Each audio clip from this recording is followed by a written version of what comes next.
Hey guys, tonight we drift into a time where laws were less about justice and more about control, where fear ruled the streets and the price for breaking the rules could be your life, even if the rule you broke was stealing a crust of bread. So close your eyes if you wish, let your thoughts soften, and follow me into the absurd, tragic, and occasionally unbelievable world of the most ridiculous crimes that once carried the ultimate punishment. We begin in 18th century England. The streets are muddy, the alleyways crowded, and hunger, real, gnawing hunger, is everywhere. A young boy sees a loaf of bread sitting unattended on a merchant's windowsill. His hands are shaking, his belly's empty. He grabs it and runs. He's caught before he's gone 10 steps. That boy's name was John Hudson. He was 9 years old. And what happened next was not rare. It was routine. You see, England at that time was governed under what came to be known as the Bloody Code, a brutal legal framework that made more than 200 crimes punishable by death. Not just murder or treason, but petty theft, vandalism, even cutting down the wrong tree. It was a justice system designed not to rehabilitate, but to terrify. John Hudson, child of the slums, was sentenced to hang, a public execution. He was small, too small to be seen from the back of the crowd, but he would have been marched in chains through the jeering streets to the gallows, his neck measured, his hands bound. Public outrage spared him the rope, barely. Instead, he was packed onto a prison ship and exiled to Australia, thousands of miles away from everything he'd ever known.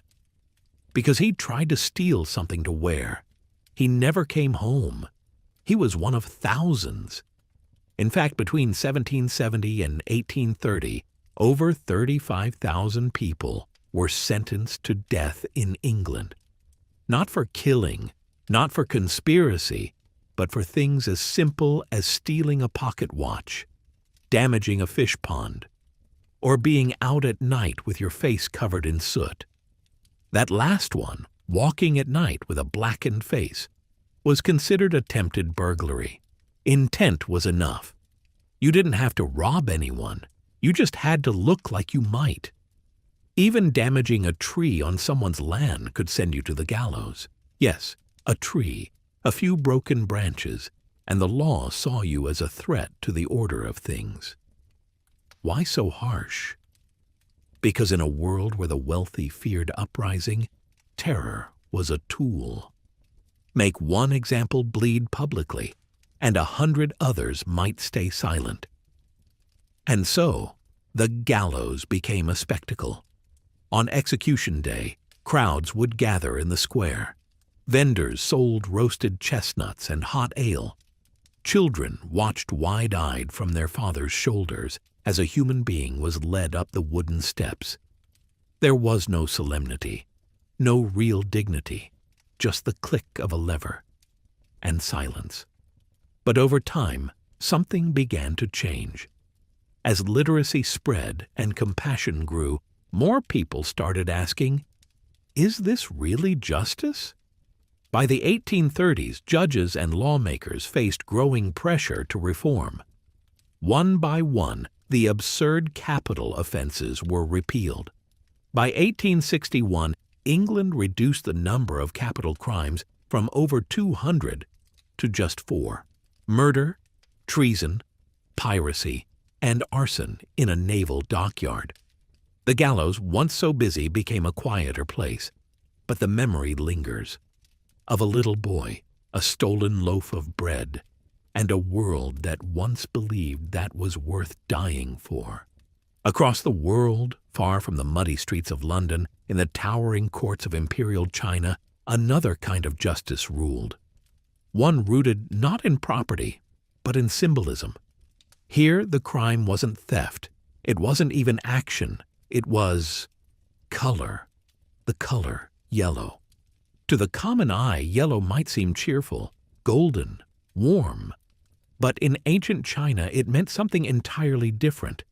It was the color of the emperor, sacred, untouchable, a symbol of the sun, the center of the cosmos, just like the emperor himself. No one else, under any circumstance, was permitted to wear it. It didn't matter who you were, a peasant, a noble, even a high-ranking general, if you wore yellow robes, or worse, if you were caught trying to impersonate the emperor. Your life was forfeit. There are stories from the Ming and Qing dynasties of entire families executed because one member wore a yellow sash or decorated their home in imperial colors. And it wasn't just the fabric. If an artist painted a robe in yellow on the wrong person, or if a weaver mistakenly used the color in a commissioned pattern, it could mean death or exile at best. One tale tells of a tailor commissioned to make a ceremonial robe for a wedding. He misunderstood the instructions and used golden silk. The robe was beautiful, radiant in fact, but when seen by the local magistrate, the alarm was raised. Who wears the color of the Son of Heaven? The groom was arrested, the tailor flogged in public, the robe was burned, and in the capital an edict was sent. Let none forget, yellow belongs to the throne. This was more than fashion. It was order. In a society built on hierarchy and the divine right of the emperor, even a hint of resemblance was seen as a threat to heaven's balance. To wear yellow was to whisper rebellion. And rebellion in any form was met with only one answer: execution. And so for centuries, a color became a warning, a silent law stitched into every garment, an invisible noose woven into silk.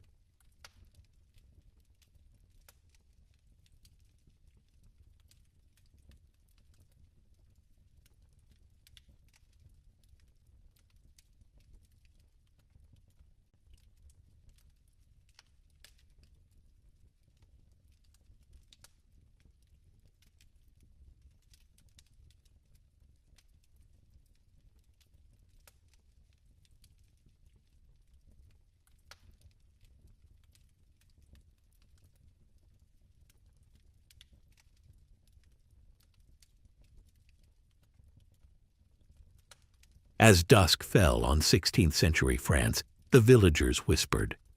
They said a man lived in the woods, that he hunted at night, that livestock was being found torn apart, and children were disappearing. They didn't blame wolves. They blamed something worse, a werewolf. And so in one of history's most bizarre legal turns, being accused of being a werewolf became a capital offense. Not a metaphor, not a tale told to frighten children. Real people, flesh and blood, were tried in court under charges of lycanthropy. It sounds like fantasy now, but to the judges of early modern Europe, it was a legitimate threat to the peace. The story of Gilles Garnier is one of the most chilling. A reclusive man from the countryside near Dole, France, he was accused in 1573 of murdering and eating children. When brought to trial, the villagers claimed they'd seen him transform into a wolf with their own eyes. Garnier, under torture, confessed, not to murder, but to being a werewolf. He claimed he had been given an ointment by a spirit, one that allowed him to shift forms. He said he'd used it to become a wolf and to feed. The court found him guilty, not just of murder, but of being something other. He was burned at the stake. In other parts of Europe, the charges were nearly identical. Men, and sometimes women, were brought before tribunals and asked, "Do you hunt in the forest at night? Have you been seen with blood on your lips? Can you recite a prayer without stuttering?" If they failed, if they trembled, If they were odd, isolated, or simply unlucky, they were condemned. Hundreds were executed across France, Switzerland, and Germany for this supposed curse. It was part of a larger pattern, one that blurred the line between myth and law, between fear and justice. For in a time before science, before evidence, before reason ruled the courtroom, all it took was a frightened village and a full moon. And just like that, a man could be burned alive, because he was too hairy, too strange, or because someone said, "I."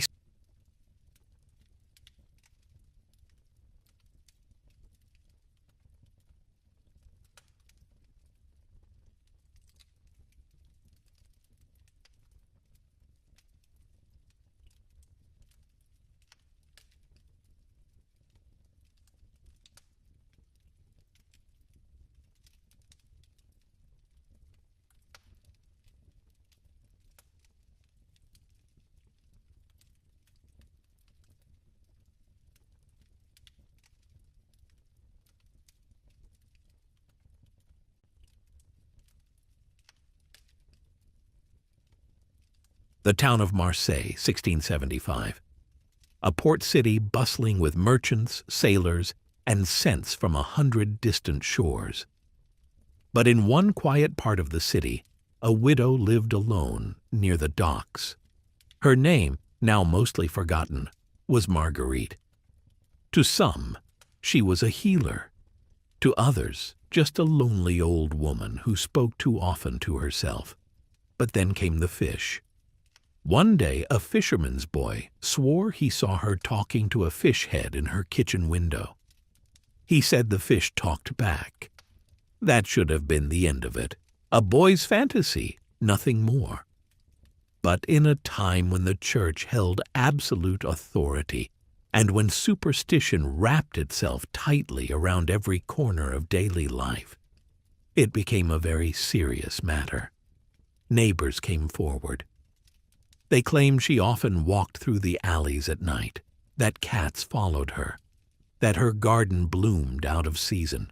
Most damning of all, they said, she was friendly, too friendly, with everyone.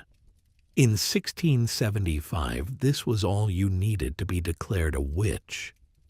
Soon Marguerite was summoned to appear before the city's religious magistrates. She was questioned for hours, asked if she'd ever spoken with spirits, if she'd ever felt things before they happened, and yes, if she had ever communicated with dead animals. Marguerite, bewildered, replied that she had once whispered to a fish's skull. Not because she believed it would answer, but because she was lonely. She'd been cooking, remembering her husband who died at sea. It was his favorite meal, she said softly. I suppose I just missed him. But compassion was in short supply, and logic was even rarer. The court declared her guilty of necromancy and unnatural communion with the dead. Her sentence, death by fire. There were no trials in the modern sense, no real evidence, just fear and the need for a scapegoat. On a gray morning in November, Marguerite was led to the square, tied to a post of seasoned wood. The crowd murmured as the flames rose. Some made the sign of the cross. Others looked away. By dusk, she was gone. The fish, the boy's story, the whispers in her garden, all turned to ash and rumor. And so passed another life, silenced not for what she did, but for the strangeness others projected onto her.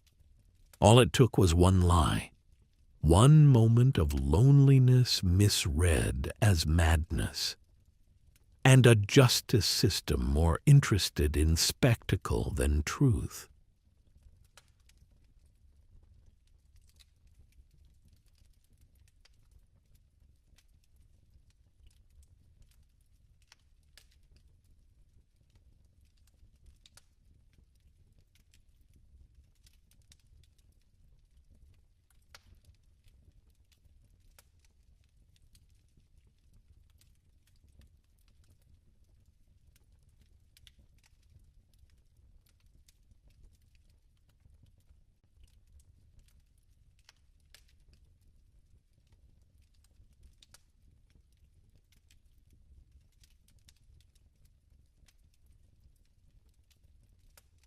The town of Marseille, 1675. A port city bustling with merchants, sailors, and scents from 100 distant shores. But in one quiet part of the city, a widow lived alone near the docks. Her name, now mostly forgotten, was Marguerite. To some, she was a healer. To others, just a lonely old woman who spoke too often to herself. But then came the fish.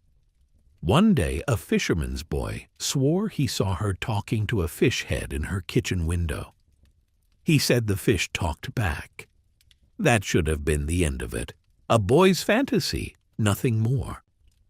But in a time when the church held absolute authority, and when superstition wrapped itself tightly around every corner of daily life, it became a very serious matter. Neighbors came forward. They claimed she often walked through the alleys at night, that cats followed her, that her garden bloomed out of season. Most damning of all, they said, she was friendly, too friendly, with everyone. In 1675, this was all you needed to be declared a witch. Soon Marguerite was summoned to appear before the city's religious magistrates. She was questioned for hours, asked if she'd ever spoken with spirits, if she'd ever felt things before they happened, and yes, if she had ever communicated with dead animals. Marguerite, bewildered, replied that she had once whispered to a fish's skull. Not because she believed it would answer, but because she was lonely. She'd been cooking, remembering her husband who died at sea. It was his favorite meal, she said softly. I suppose I just missed him. But compassion was in short supply, and logic was even rarer. The court declared her guilty of necromancy and unnatural communion with the dead. Her sentence, death by fire. There were no trials in the modern sense, no real evidence, just fear and the need for a scapegoat. On a gray morning in November, Marguerite was led to the square, tied to a post of seasoned wood. The crowd murmured as the flames rose. Some made the sign of the cross. Others looked away. By dusk, she was gone. The fish, the boy's story, the whispers in her garden, all turned to ash and rumor. And so passed another life, silenced not for what she did, but for the strangeness others projected onto her. All it took was one lie, one moment of loneliness misread as madness. The year was 1543. The court of King Henry VIII was a place of glittering jewels, perfectly rehearsed curtsies, and terrifying silence. Beneath the music and feasts, beneath the candles and polished floors, there was something else. Something colder, fear. It hung in the halls like incense, thick, choking, impossible to ignore. No one ever raised their voice unless invited. No one ever turned their back on the king.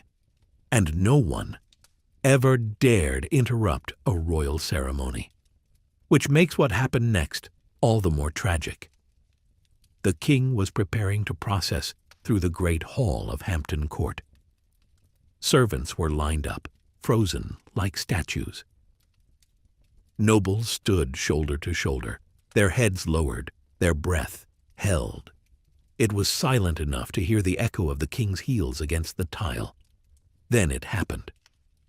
A young court servant, not more than 20 years old, let out a single involuntary sneeze. A sharp, sudden burst of breath, harmless in any other world. But in this world, it was the sound of doom. The music stopped. The king's face froze. Every noble in the room turned slightly, just enough to see, but not enough to be noticed. The young man's face turned pale. He apologized immediately. He dropped to his knees, begging forgiveness. But it wasn't about noise. It wasn't even about manners. To interrupt the king's presence, to mar the divine flow of the moment, was to insult the crown itself. The punishment came swiftly. The young man was accused of disrupting royal order and displaying signs of demonic influence. Yes, a sneeze was considered at times to be an omen or spiritual defect, a sign of weakness or rebellion.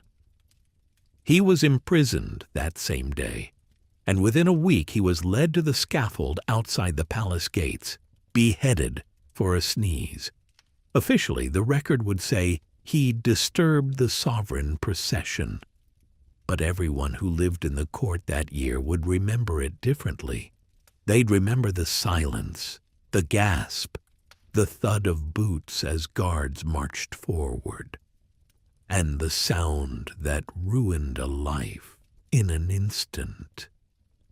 Because in the world of kings and crowns, sometimes the greatest crime is being human.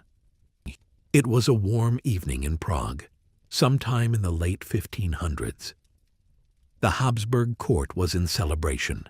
Velvet banners hung from the walls, gilded goblets clinked together in toasts, and the scent of roasted meat lingered in the air. But at the center of it all was one man, Emperor Rudolph II, a curious ruler, brilliant, obsessed with art, astrology, and animals. His court held lions, monkeys, exotic birds, and most famously a small white spaniel named Belisar. To most in the empire, Belisar was simply the emperor's lapdog.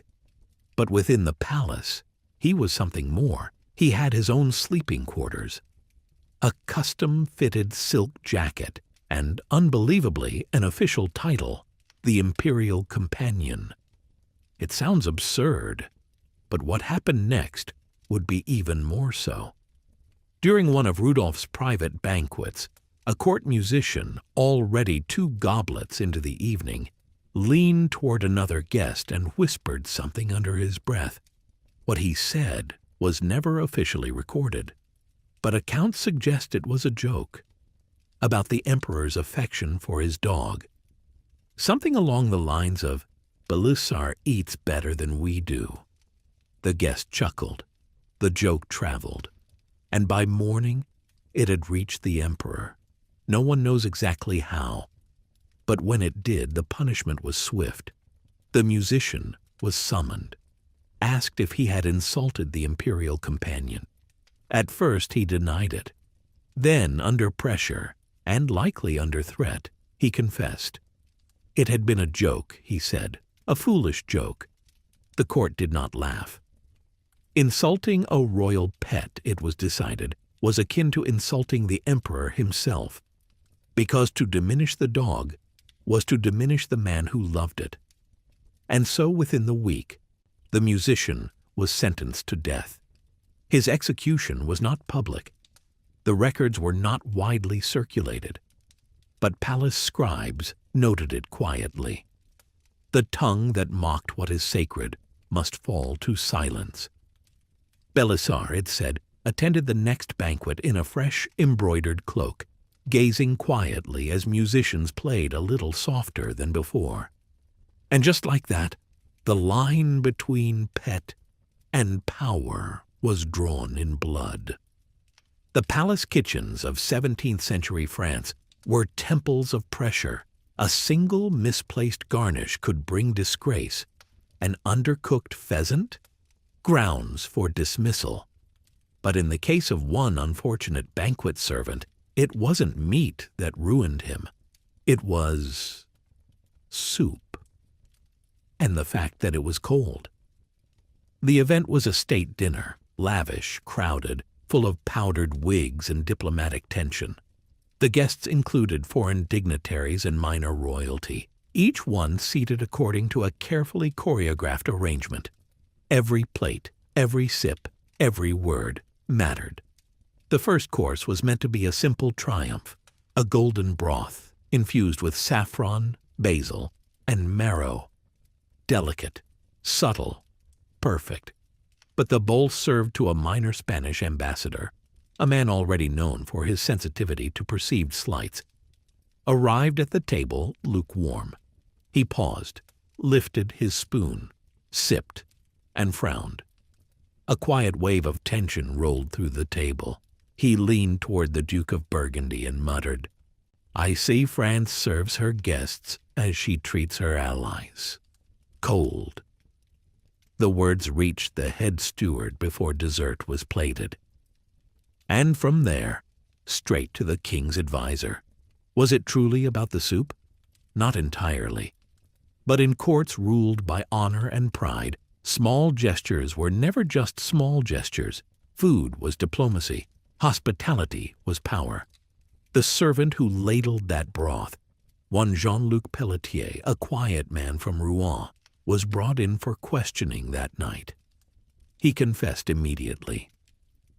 The bowl had waited a moment too long. There had been confusion about which ladle was in use. He begged forgiveness. He wept. He offered to resign. But the crown had been insulted in front of foreign guests, and someone had to pay.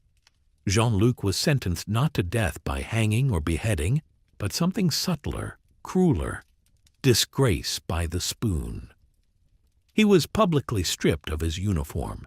His head was shaved, and he was marched through the city with a silver soup spoon hung around his neck, before being quietly executed behind palace walls.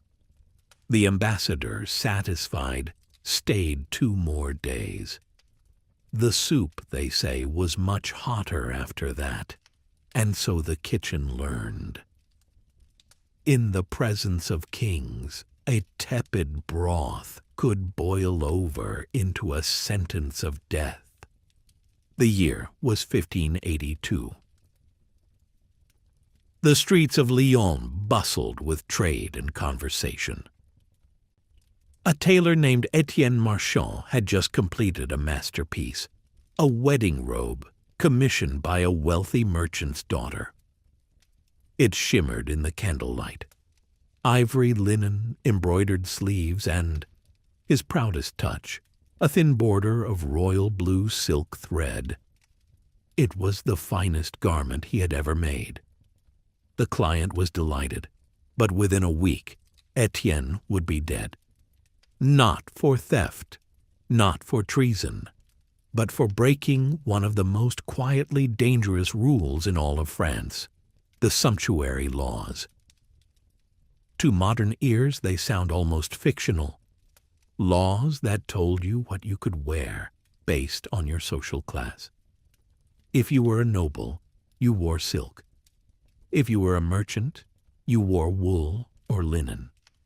If you were a servant, you wore earth tones. And if you were a tailor, you followed the code or you suffered the consequences.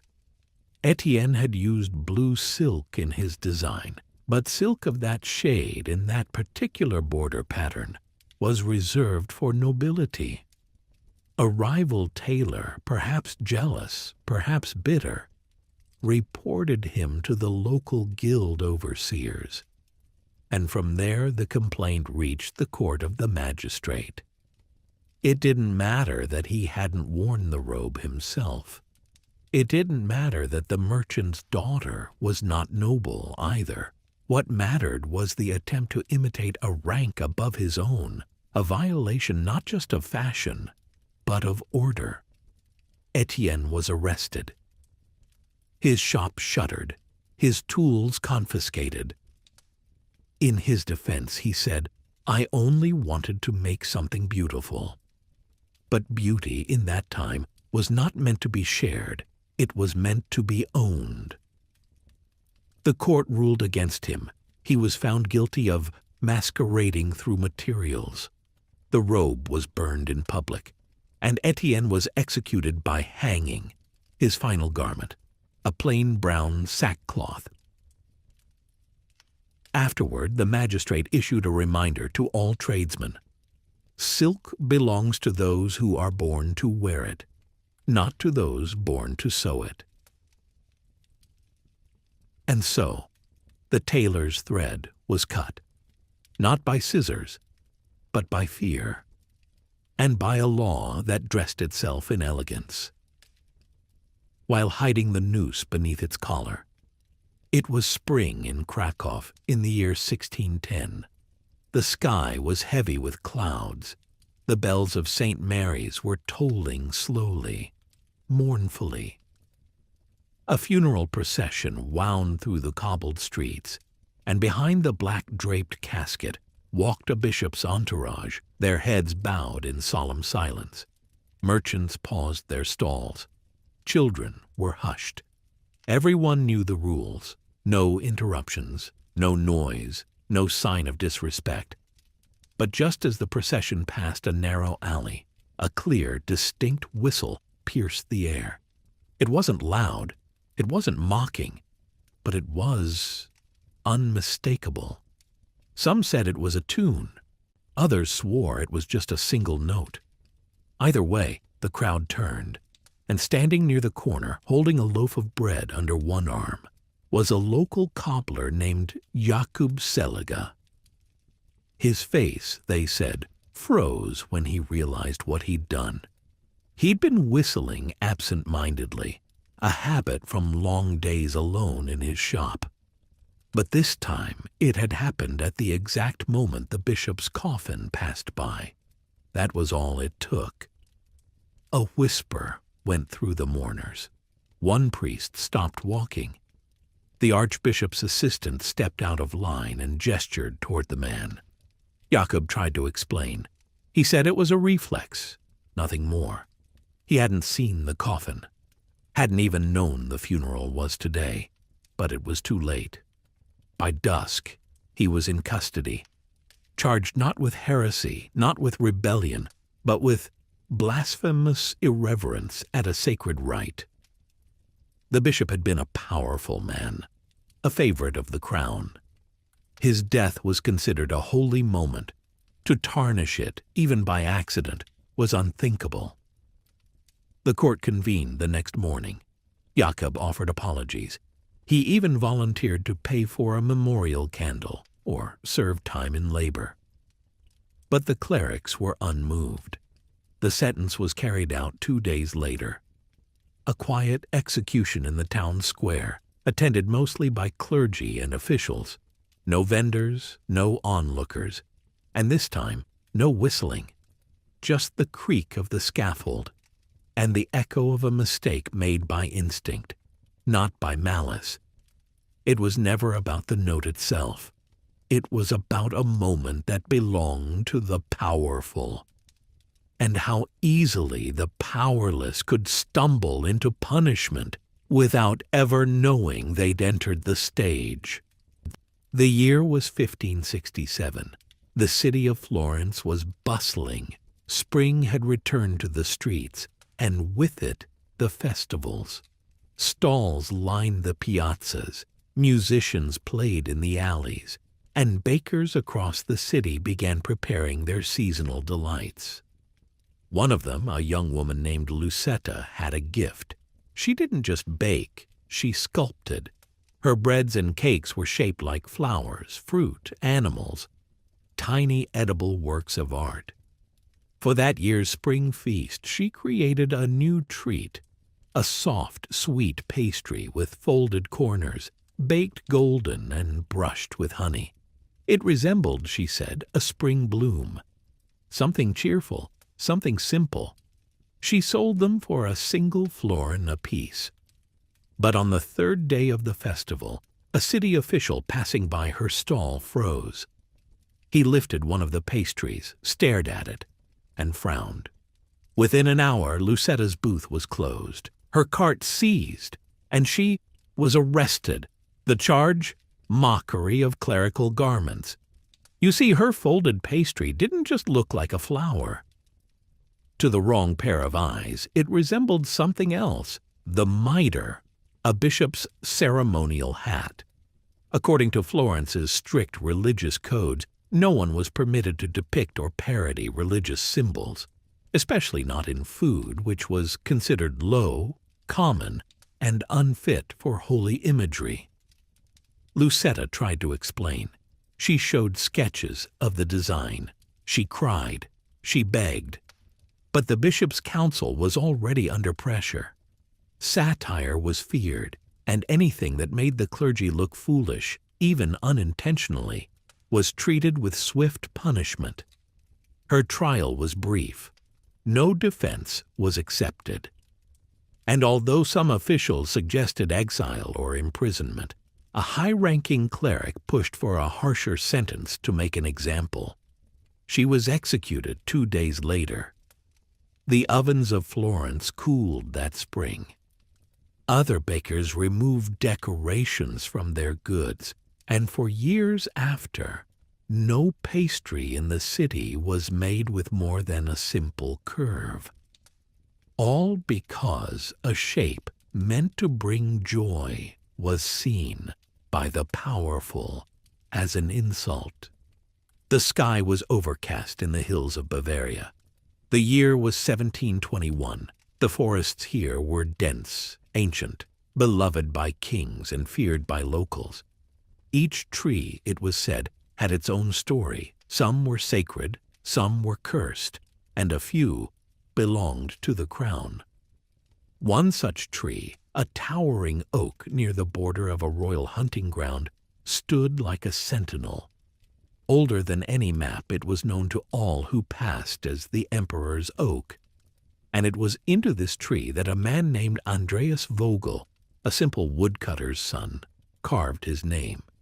He was 23, newly married, carving, as he later said, a memory. "A mark of love," he told the judge, "for my wife and the child we hope to have." He had no idea that tree was listed in royal land records, no clue that it had once shaded the emperor's great-grandfather during a stag hunt. He didn't see it as a relic, just a tree. But the local forester saw the initials the next morning. A crude heart, a single word, Andreas. He reported it immediately, and within days the woodcutter's son was standing before a magistrate charged with defilement of royal property and insult to the forest of God's anointed. The language, flowery as it was, boiled down to one idea. He'd left a mark on something that wasn't his. Despite his plea, despite his offers to pay a fine, to plant 10 trees in its place. The court ruled against him. The sentence was death, not because of the crime, but because of the symbolism. The king, it was said, had been angered by graffiti in other towns. This would serve as an example. Andreas was hanged in a clearing, within sight of the very oak he had carved. His name faded from the bark within 2 seasons, worn away by wind and rain. But the record of his execution remained, etched into the town ledger, preserved in ink far longer than love ever was in bark. All for 3 letters and a heart. Wrong Side Hill. The mountains were quiet, heavy with snow. The year was 1642. Somewhere near the high passes of the Tyrolean Alps, a farmer named Matthias Reindl was climbing slowly, carefully, through knee-deep frost.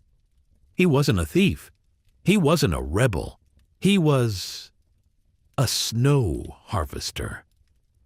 In the winters, when work in the field stopped, Matthias gathered snow and ice from the upper ridges, packed it tight, and carried it down to the valley.